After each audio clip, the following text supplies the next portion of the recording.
페이커가 누구냐 했을 때 한 명이 거북목의 왕이라고 말했었어요. 하지만 페이커는 거북목이 없습니다. 그거는 약간 프로 구단에서 약간 신체적인 관리도 해주셔서 그런 거 아닙니까? 그렇지 않고 그냥 자기가 어떻게 자세를 유지를 하느냐 게임을 할 때. 진짜 쉽지 않을 것 같은데. 쉽지 않. 사실 저도 거북목의 왕은 사무 직장인. 아이가 너무 프로게이머를 하고 싶으면 사실 요즘 부모님들 입장에서는 그래도 해봐라, 진지하게 하길 바라시잖아요. 그런 거에선 좀 어떻게? 프로게이머가 되고 싶어하는 그런 마음이 있을 때 제일 먼저 들여다봐야 될 게 정말 재능이 있는지도 봐야 되겠지만 이 아이가 그 프로게이머가 되고 싶어하는 그 마음이 어떤 회피의 수단인지도 확인을 해봐야 돼요. 그러니까 게임을 정말 하고 싶은데 우리 엄마가 돈벌이가 가능하다라는 인식이 있을 때 나는 게임을 더 할 수 있을 것 같아. 이런 걸로 엄마한테 이렇게 딜을 하는 경우도 있거든요. 정말 자기가 해야 될 공부를 하기 싫어서 게임에 빠지게 된 건지 아니면 정말로 재능이 있는 건지 그런 것들을 확인해 볼 필요가 있고요. 또 보호자분들도 아이가 하는 말을 그대로 듣고 이 아이가 좀 재능이 있는 것 같아서 프로게이머를 시켜볼까? 이런 생각을 많이들 갖게 되시는데 보호자분들이 많이 공부하고 아셔야 될 필요가 있어요. 이 아이가 하고 있는 게임이 프로게이머의 그 시장이 형성되어 있는지, 대회가 많이 있는지, 이 아이가 커서 프로게이머가 됐을 때 장래가 유망한지, 아니면 다른 직업으로 발전 가능한지 이런 것들을 좀 알고 계셔야 아이들이 요구를 할 때 어느 정도 대응이 되는데 그렇지 않다 보니까 아이가 프로게이머 하고 싶다고 할 때 그냥 누구라도 전문가를 찾아서 그냥 맡겨보고 싶고 뭐 이야기를 듣고 싶어 하시거든요. LCK 가고 싶어, 그런 선수가 되고 싶어라고 했을 때 너 지금 랭크가 뭔데 정도는 당연스럽게 나올 수 있어야 네, 네. 롤이 뭔데라고 하면 정말 얘기가 안 그쵸. 되는 거고. 이 나이 때 이 정도까지는 대학 최소 가능성이 보인다. 이런 게 나눠져 있어가지고. 진짜요? 네, 훨씬 보여요. 그 나이 때 몇 정도는 돼야 솔직히? 고등학생 되기 전에 마스터 정도는 찍을 수 있어야. 어차피 성인들도 다 같이 네, 뛰는 다 같이 거니까 뛰니까. 청소년 때 마스터 정도는 찍어봐야. 아니, 그러면 그 들어갈 수 있는 문이 어느 정도 사이즈인 거예요? 이게 프로게이머가 된다는 게? 지금 보이는데 안 보이시나요? 이 정도입니다. 네, 진짜 작아서 잘안 그게 없다고 하세요. 진짜 작아서 안 보이는. 진짜 없는 거구나. 서울대보다 좁은 거 아닙니까? 훨씬 좁죠. 게임 관련 기자님한테 얘기를 들은 건데 서울대 특정 학과에 들어가는 것보다 어려운 게 게임 쪽에서 프로로 진출하는 거래요.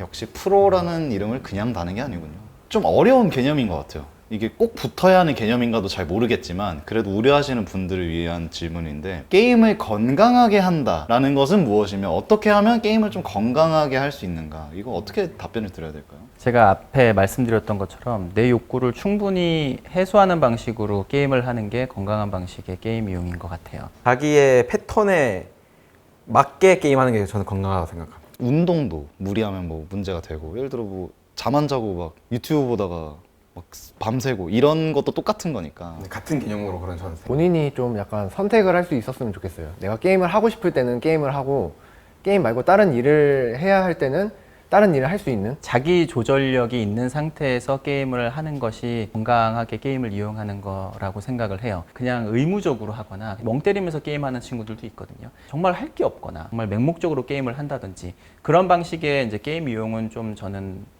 건강하지 않다고 보고요. 그래도 내가 생각하는 어느 수준까지만 해야지 라고 해서 자기가 스스로 끌 수 있는 상태가 되는 게 건강한 게임 이용의 방식이라고 생각을 하는데, 문제는 자기 조절력이 아니라 타인의 조절력에 의해서 게임이 멈춰지는 경우가 굉장히 많거든요. 내가 생각하기에 1시까지 하면 내가 스스로 끌 수 있을 것 같은데 엄마는 12시에 껐으면 좋겠다. 이제 여기에서 이제 상호작용이나 관계의 문제가 발생을 하거든요. 그럼 거기서 12시에 강제적으로 끊어버리면 어떻게 네. 보면 위력에 의한. 그렇죠. 그렇게 되면 이제 자기의 욕구는 좌절이 되고 그로 인한 스트레스를 또 풀기 위해서 또다시 게임 속으로 파고드는 이제 악순환이 반복이 되는 거죠. 그럼 오히려 본인이 생각하기엔 1시까지 할 수 있으면 해보고 네. 그 뒤에 결과를 나중에 봤을 때 뭐 네. 너무 피곤하다거나 이게 네. 안 되면 뭐 조율을 하고. 그렇죠. 몰입을 하다 보면은 시간이 오래 지나잖아요. 예를 들어 영화가 너무 재밌으면 막 2시간이 어떻게 가는지 모르고. 근데 이제 게임에 몰입을 하다 보면 분명히 시간이 꽤 갈 거란 말이에요. 과몰입이다 아니면 적정한 정말 집중이다, 몰입이다를 어떻게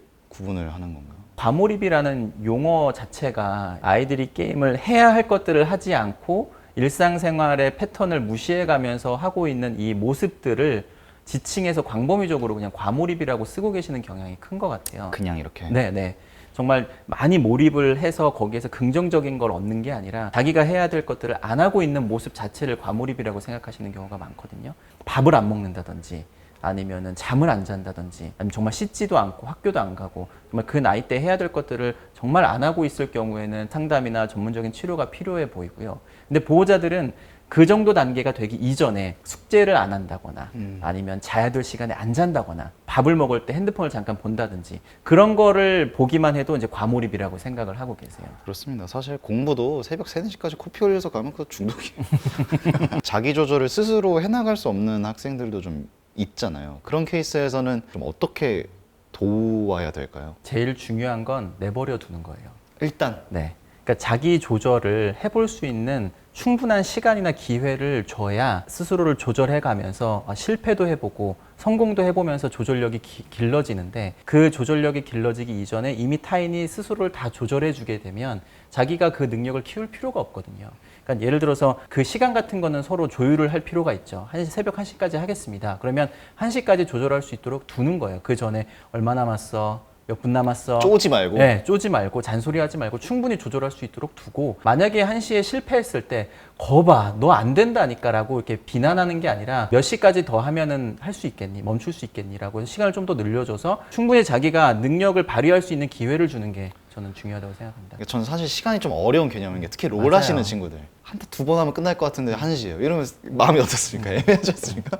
자녀랑 게임을 오늘은 1시간에 오늘은 2시간에 뭐 이런 식으로 시간 단위로 약속을 많이 하시는데 약간 미션 단위 약속으로 바꾸시는 게 어떠냐고 말씀을 드려요. 아, 시간으로 쪼개매기 애매하니까. 예, 그러니까 1게임, 2게임 뭐 이런 식으로 나뉘잖아요. 아니면은 미션 1, 2, 3 딱 오늘은 3번째 미션까지만 하자. 아예 완전 단정적으로 게임을 하지 마라고 아예 막아버리면 어떻게 좀 될까요? 저는 아이들이 게임 하는 게 삶이라고 생각을 해요. 그러니까 아이한테 게임 하지 말라고 하면 숨 쉬지 마라고 하는 거랑 저는 동일하다고 느끼거든요. 그냥 이 집에서 살지 마. 네, 네. 그냥 나가 아니면 그냥 코 막고 입 막고 숨 쉬지 말라고 하는 것처럼 아이에게는 굉장히 숨 막힌 삶이 계속 이어질 것 같아요. 그러니까 부모의 앞에서 게임을 안 한다 뿐이지 뒤로 가서든 어떻게든 자기만의 방식으로 게임을 하려고 할 거예요. 그래서 무조건 막는 것보다는 그 아이가 스스로를 잘 조절해 가면서 부모와의 관계를 해치지 않는 선에서 규칙도 잘 정해보면서 좋아하는 놀이를 통해서 욕구를 해소할 수 있는 기회를 주는 게 필요하다고 생각합니다. 첫째가 7살인데 이제 최근에는 태블릿을 주고 게임을 할 수 있게 했어요. 그러니까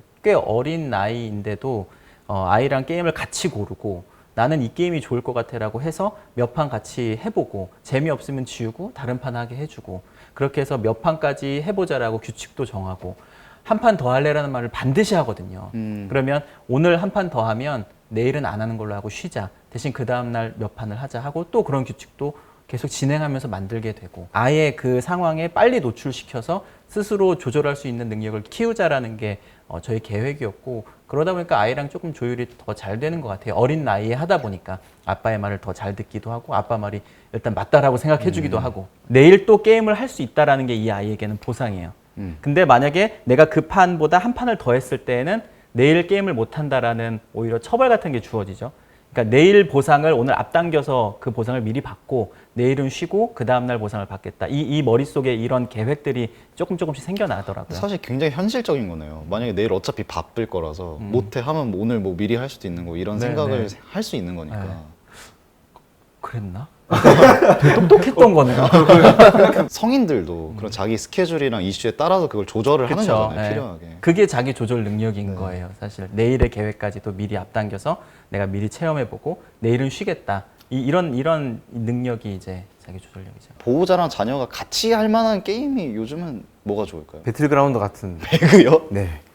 배그 너무 약간 그래도 총명성은 좀 조심해야 되지 않습니까? 그래도 제일 무난하게 할 수 있다는 이유가 직관적이에요. 총을 쏘서 상대방을 쓰러뜨리는 거라서 기성세대도 그걸 충분히 인지하고 플레이를 할 수 있고 아, 접근이 어렵지 않다. 롤은 아무리 해드려도 이해를 잘 아직 못하세요. 기성세대가? 네. 애초에 게임 자체가 이미 이해하는 게 너무 난이도가 높아서 피파 온라인처럼 기성세대도 다 같이 인식을 할 수 있는 유명한 게임. 네. 그냥 실제 축구에서는 아버지가 더 잘하지만 게임에 들어오면 아들이 아버지한테 왜 여기서 그쪽 위로 줘 이런 식으로 말할 수 있듯이 그럼 아버지가 아들의 피파 구단 가치에 관심이 많으시다면 또 스스로 현질해 주시지 않을까? 네, 맞습니다. 얘도, 아이야 친구한테 지지 마라.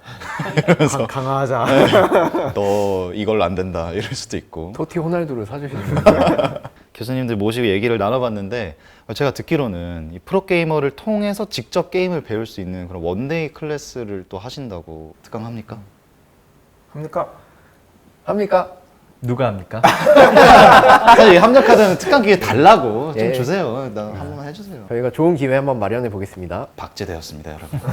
또 이제 당장 이제 영상의 댓글로 수강하고 싶은 게임 과목, 정말 프로게이머 분들 통해서 막 특강 배우고 싶은 게 있다면 남겨주시면 좋을 것 같고, 실제로 좀 뵙고 싶은 분들, 도움을 받았으면 하는 분야들, 아니면 정말 고민이 있다거나 이런 것들을 남겨주시면은 다양한 기회 만들어 볼게요. 그리고 넥슨이면은 저희가 현질 다 조금씩 해보셨잖아요. 거기 의자 하나 정도는 다 저희 지분이 있지 않을까 싶습니다. 저는 의자 2개 정도 생각하고 있습니다.